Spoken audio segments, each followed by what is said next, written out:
최근 지지선으로 기대를 모았던 1800선이 무너졌습니다. 어떻게 대응해야 될지 3인의 전략에서 그 해법을 찾아보도록 하겠습니다. 오늘 이 시간에는 머니투데이 방송의 이학영 전문위원과 오늘 또 새롭게 하나대투증권 멘토스의 김명봉 연구원 함께 하셨습니다. 두 분 안녕하십니까? 네, 반갑습니다. 네, 안녕하세요.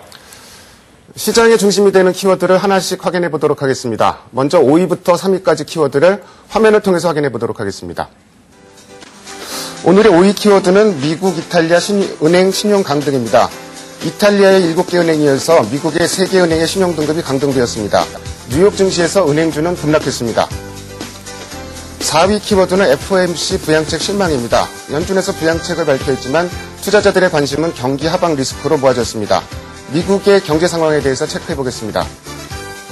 3위 키워드는 엔터테인먼트주 강세입니다. 장세 급락 와중에도 엔터테인먼트주가 선전하고 있습니다. 조정 장세의 대안이 될 수 있을지 알아보도록 하겠습니다.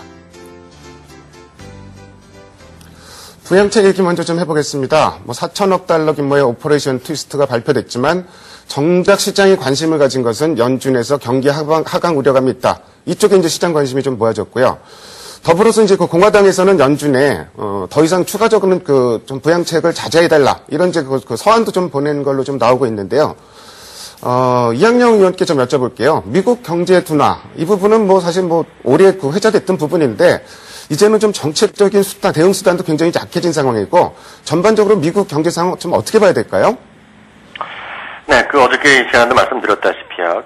공화당에서 서한을 보냈다고 말씀드리지 않았습니까? 그것들이 시장에서 정확히 반영되고 있다라고 보시면 되겠죠. FOMC가 이제 할 것이 없죠. 할 거 다 나왔습니다. 이제 도대체 무슨 얘기가 또 나올지도 모르겠는데요. 참 답답한 구간이죠. 이제 키는요, 결국은 또 의회 쪽으로 넘어갔다는 얘기합니다. 연방정부 스스로 할 수도 있는 것도 있겠지만, 오바마 대통령이 지난번에 얘기한 것들이요.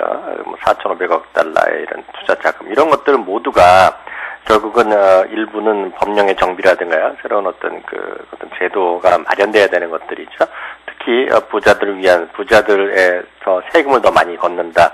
벌써 여론의 어떤 보수 언론들에서는요. 서로 반발하는 얘기가 엄청 많습니다. 일부에서는 이미 세금을 엄청 내고 있다.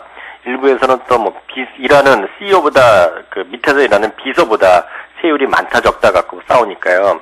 우리나라도 보수 언론, 약간 개혁 성향의 언론이 맨날 싸우지만, 미국도 지금 완전히 갖다 싸우는 것이 가관일 정도죠. 그만큼 쉽지 않은 어떤 경제 흐름을 그대로 보여주고 있다고 봅니다.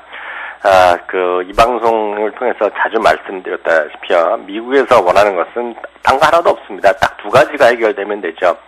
소비가 좀 늘어나든지 아니면 실업률이 회복돼야 되는데요. 이런 여러 가지 조치가 나오더라도 속 시원히 나오는 것이 없습니다.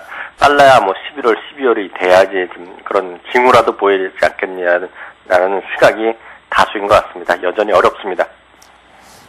이른바 버핏세라고 하는 부자 세금 이 부분도 상당히 논란이 되고 있고, 그러니까 이학영 의원께서는 지금 상황이야 예측 어떤 대책이 나올지 모르겠지만 일단은 추가적인 경기 부양책이 좀 나오기 좀 어렵다고 보시는 거죠? 네, 그렇습니다. 예. 다음으로 이제 다른 얘기 좀 해보겠습니다. 오늘 장세 급락하고 있는데 그나마 선방하고 있는 쪽이 엔터테인먼트 관련주입니다. 엔터테인먼트 관련주 어떻게 봐야 될지. 김명봉 연구원께서는 글쎄요, 최근에 엔터테인먼트주뿐만 아니고 이제 게임이라든지 소프트웨어 네네. 상당히 좀 선방하고 있는데 이런 종목들이 좀 대안이 될까요? 네, 일단은 경기 방어주 역할을 하다 보니까 SM 같은 경우는 아시다시피 소녀시대라든지 K-팝 해외 진출하면서 약간 퀄리티가 높아진 부분인데요. 좀 단기적인 지수가 좀 조정을 보이다니까 좀 트레이딩 관점은 유효하겠지만 글쎄요, 좀 조정의 대안은 아니고 약간 트레이딩 관점으로 말씀을 드려야 될 것 같습니다. 트레이딩 관점으로. 네네. 단기 이슈가 될 만한 건 세 가지가 있습니다. 10월 달에. 첫 번째로는, 종합편성 채널 기대감이 확대가 되는데, 주된 내용은 표를 보시면 아시겠지만, 드라마라든지 오락, 이런 연예 쪽의 채널, 장르가 확대되는 부분이 있으면서, 지금 국회에서는 일정이 조율 중인데 아마 10월 달에 조기 실시되지 않겠느냐 이런 부분과 두 번째로는 미디어 랩입니다. 아까 전에 제1기획도 신고가 났지만 이 방송 광고 판매 대행으로 인해서 조금 컨텐츠 업체들도 수혜가 되는 부분이 있겠고 세 번째로는 아까 얘기하신 게임 업종도 될 수가 있는데 이 세 가지 중에서 일단은 게임 업종은 다음 달에 셧다운 제도가 실시가 됩니다. 그래서 다들 아시다시피 16세 미만 청소년에는 자정부터 오전 6시까지 게임 제한이 있기 때문에 물론 조금 뭐 글로벌 쪽에 모멘텀을 둬야 되기 때문에 좀 중립적이지만 일단 제도 측면에서는 약간 뉴트럴을 좀 말씀을 드리겠고요. 뭐 그나마 볼 수 있는 대표 수혜주가 있다면 뭐 좀 큰 종목군들이 날 것 같습니다. 일단 미디어 랩 쪽에서는 제일모직이 수급이나 좀 캐파 측면에서 나을 것 같고요. 그 다음에 제이 컨텐츠라든지 이런 채널 업체에도 부각이 되는데 일단 기간 매수는 들어왔습니다. 좀 트레이딩 관점으로 좀 보이고요. 또 단기 낙폭이 컸기 때문에 그보다는 조금 최근에 마켓시에서 시청률에서 점유율을 앞서고 있는 뭐 SBS 이 정도가 조금 접근하기에는 좋지 않겠느냐 이렇게 보고 있습니다. 예, 뭐 엔터주 또 그 엔터테인먼트 관련주, 뭐 미디어 관련주 이런 쪽 트레이딩 관점을 좀 제시를 해주셨고요. 뭐 그러면서 또 최근에 이제 앞으로 이제 재료들이 많은데 그 재료에도 좀 밀착한 매매가 좀 필요할 것 같습니다. 다음으로 오늘의 2위 키워드를 화면을 통해서 확인해 보도록 하겠습니다. 오늘의 2위 키워드는 환율 또 급등입니다. 환율이 연 4일째 상승하고 있는데 어제 하루 좀 주춤했었죠. 오늘 또 급등하고 있습니다. 뭐 1170원대 올라왔는데 뭐 생각보다 지금 너무 빠른 속도로 환율이 올라오고 있어갖고 상당히 좀 당황스럽기도 하고요. 이학영 의원께 사실은 그저께도 좀 환율에 대해서 좀 여쭤봤는데 환율 질문을 또 드릴 수밖에 없네요. 글쎄 뭐 지금 안전자산 선호 현상 강화되는 부분이라든지 달러 환율 관련해서는 뭐 일시적인 현상일 수도 있는데 전체적으로 좀 어떻게 보십니까? 네, 엊그저께도 말씀드렸다시피요. 안전자산에 대한 선호 현상이 지금 잠잠해지기가 쉽지 않다는 생각을 여전히 갖고 있습니다. 금에 대한 수요는요, 상당 기간 이어질 가능성이 크다는 거, 이것만 기억하시면 되겠습니다. 중국 정부, 그리고 인도도 마찬가지, 그리고 다이아몬드도 제가 여러 번 말씀드렸는데요. 인도의 중산층의 다이아몬드 사재기 한다 이런 얘기 정도 나올 정도니까요. 여전히 귀금속류는 여러 가지 투자 수단이 됐건, 투기기로 표현이 됐건 간에 수요가 단단하다라는 점 다시 한번 확인드리고 싶습니다. 오늘 또 오퍼레이션 트위스트 때문에 미국 달러가 강해진다, 그런 요인도 있다고 얘기하는데요.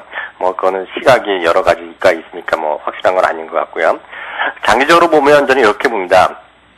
어찌되었건, 유로존이 쉽지 않은 상황에서 계속해서 약세를 갈 수밖에 없겠죠. 유로는 달러 대비 약세인데, 문제는 달러가 어느 정도까지 또 강해질 수 있냐는 것인데요. 달러가 분명히 유로 대비는 강할지 모르겠지만, 상대적으로 엔화라든가요.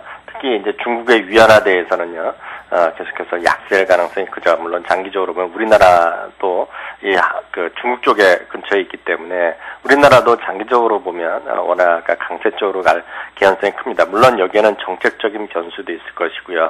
각국의 상황, 각국의 정책적인 판단, 특히 우리나라 금융당국의 어떤 입김이라든가 여러 가지가 있겠지만은요, 실제로 보면 장기적으로 보면 워낙이 다시 강세로 들어갈 가능성이 크다고 생각하고 있고요. 그래야지 또 주시장도 좋아질 거기 때문에 일단 그렇게 믿고 싶습니다.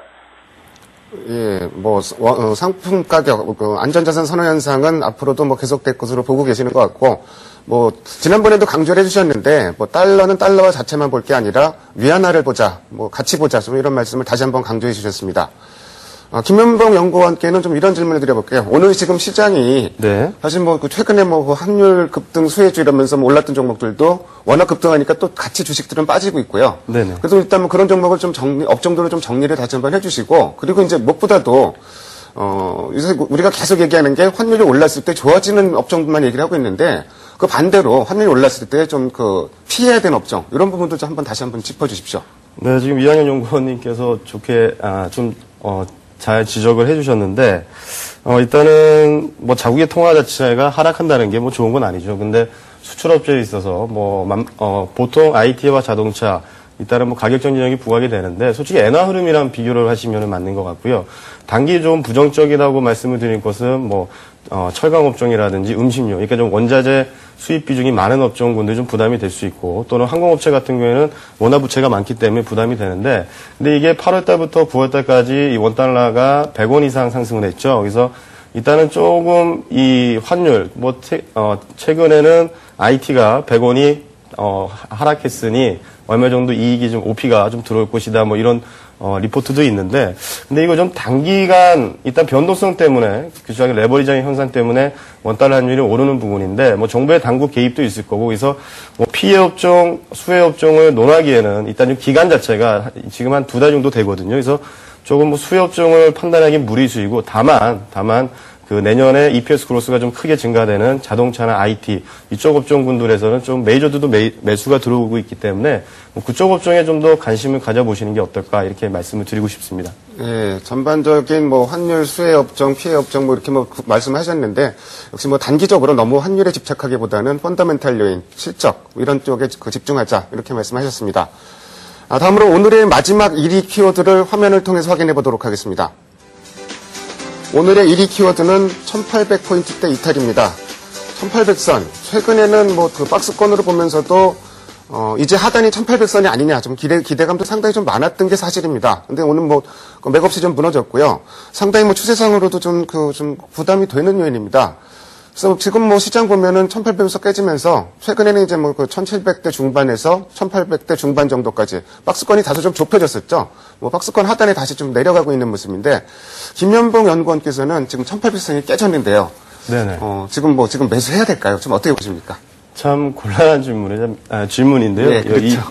저 이하연 연구원님도 솔직히 선배입니다. 선배인데 네. 일단 소비와 실업률 일단 좀 펀더멘탈 자체가 좋지 않기 때문에 증시에 대한 눈높이는 솔직히 높이기에는 매크로 측면에서는 부담이 됩니다. 다만 뭐 매니저들의 양매수가 일어나고 있는데 일단 1770포인트 의미가 좀 상당히 중요할 것 같아요. 거래소에서 시가총액 1000조 원짜리인데 2007년도 당시에는 그때 자리가 2000포인트 정도 높았죠. 왜냐면 뭐 삼성생명이라든지 좀 그 흡수가 된 부분이 있는데 일단 거래소 시가총액 내가 1000조가 한 1770포인트 언저리가 됩니다. 그래서 이 밑에 하단 부분은 그 4년 전과 지금의 펀더멘탈, 뭐 정부의 외환 보유고라든지 은행의 좀 대외, 익스포저 이런 것들을 논했을 때는 상당히 그 전보다는 펀더멘탈 체질이 상당히 좋거든요. 그래서 제가 좀 드리고 싶은 부분은 일단은 뭐 좀 자료를 좀 말씀을 좀 드리겠는데 일단 좀 단기 거래대금으로 본 거래소 동향입니다. 우리나라가 4월 말에 단기 고점을 찍었을 때 단기 거래대금이 한 13조 5,290억 원 정도가 출회가 됐습니다. 그러니까 그때 당시에 역사상 최고 거래대금이 나왔고 또 최근에 8월 연초에 급락을 보였었죠. 장중 뭐 8% 아래꼬리가 달렸지만 그때 당시에도 13조 3,364억 원. 일단은 1770 하단부에서 투매가 나왔던 부분이기 때문에 단기 조금 눈높이는 높일 수 없지만 낮지만 그래도 지금 현대모비스라든지 삼성전자 이런 같은 경우는 코스피 인덱스가 한 14.6% 대비 6.5% 정도 11% 그러니까 아웃퍼폼하고 있거든요. 그래서 지금 현재는 내년을 바라본다면 이런 자동차라든지 그다음에 EPS 그로스 아까 좀 언급을 드렸는데 일단 3분기 실적이 안 좋기 때문에 실적 발표 전으로 뭐 다음 달 중순경에 삼성전자가 실적 예상 발표를 하겠죠. 그때 이후에 잠깐 뭐 쇼크가 올 수가 있을 것 같습니다. IT 섹터가. 근데 그때 이후에 4분기 때는 좀 디램가라든지 업황 회복이 있기 때문에 내년을 바라본다면 일단 단기로는 자동차 쪽에 좀 포커스를 맞추시고요. 내년 3분기 이후에는 좀 IT 섹터에 특히 반도체 쪽에 관심을 가지시면 현재가 좀 장중 변동성이 심해도 일단은 좀 감정보다는 이성, 밸류에이션을 접근한다면 좀 무리가 없을 것으로 생각이 됩니다. 거래대금이 뭐 1770선 밑에서 많이 실렸다고 말씀하셨는데 그럼 이제 그만큼 선박김이 많이 됐기 때문에 1770선이 좀 지지선으로서 의미가 있다. 좀 이런 말씀이시죠? 네네. 예, 말씀 잘 들었고요. 이학영 의원께는 좀 이런 질문 드릴게요. 그러니까 뭐 사실 지금 요새 단기 매매는 사실 좀 한계가 있는 것 같습니다. 제가 좀 전에 이제 뭐 1800선 밑에서 사야 되냐 이렇게 뭐 좀 이런 질문도 사실 좀 운미한 질문인 것 같은 건 사실이고요. 단기 매매 한계가 있는데 그렇다면은 뭐 장기적으로 계속 좀 끌고 가도 되는 업종이라든지 종목 이런 거 있으면 좀 말씀을 다시 한번 좀 해주십시오. 네, 뭐 현실적으로 말씀드리겠습니다.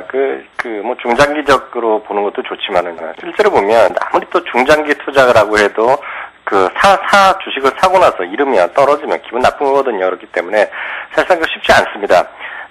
시장에 정말 혼동스러운 시기이기 때문에 어떤 매매에 좀 유의를 해야 된다는 전제를 미리 좀 꼭 달고 싶고요. 시장이 좀 회복한다는 걸 좀 확인하신다 그러면요. 그리고 정말 시장이 뭐 한두 달 사이에 분명 회복할 거라고 정말 믿으시는 분이 계시다 그러면요. 살만한 것은 두 가지 업종이 있다고 보고 있습니다. 첫 번째는 우리 김영봉 연구원께서도 말씀하셨던 자동차인데요. 여전히 잘 팔리고 있죠. 2분기 대비, 3분기 대비도 잘 팔리기 때문에 실제 분명히 좋을 겁니다. 또 하나는 누차 말씀드렸던 정유용 업종인데요. 2분기는 워낙 대한민국 정부에서 기름값을 내려버렸으니까요. 압력을 넣었으니까 실적이 안 좋아졌고요. 3분기는 좋으니까요. 좀 회복되겠죠. 단순하게 생각하고 있습니다.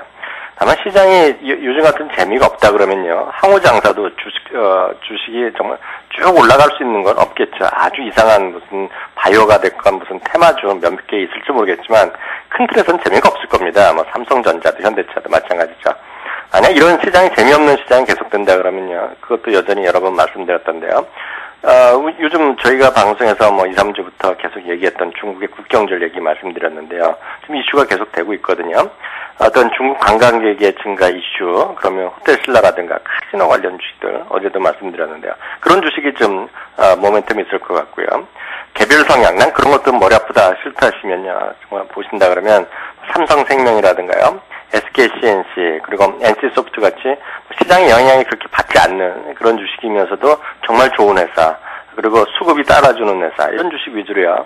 여전히 보수적으로 대응하는 것이 맞다라고 생각하고 있습니다. 예, 기본적으로 자동차 정유를 계속 말씀하고 계시고, 뭐 이제 중국 국경절 관련 수혜주, 또 이제 뭐 개별 여러 가지 종목들도 말씀해 주셨지만, 역시 뭐 지금 장에서는 나무보다는 숲을 먼저 볼 수밖에 없는 흐름이고요. 일단은 시장 전체 흐름을 먼저 파악하는 게 가장 중요할 것 같습니다. 지금까지 5가지 키워드를 통해서 시장의 흐름을 짚어봤습니다. 오늘 두 분 감사합니다. 감사합니다. 네, 감사합니다.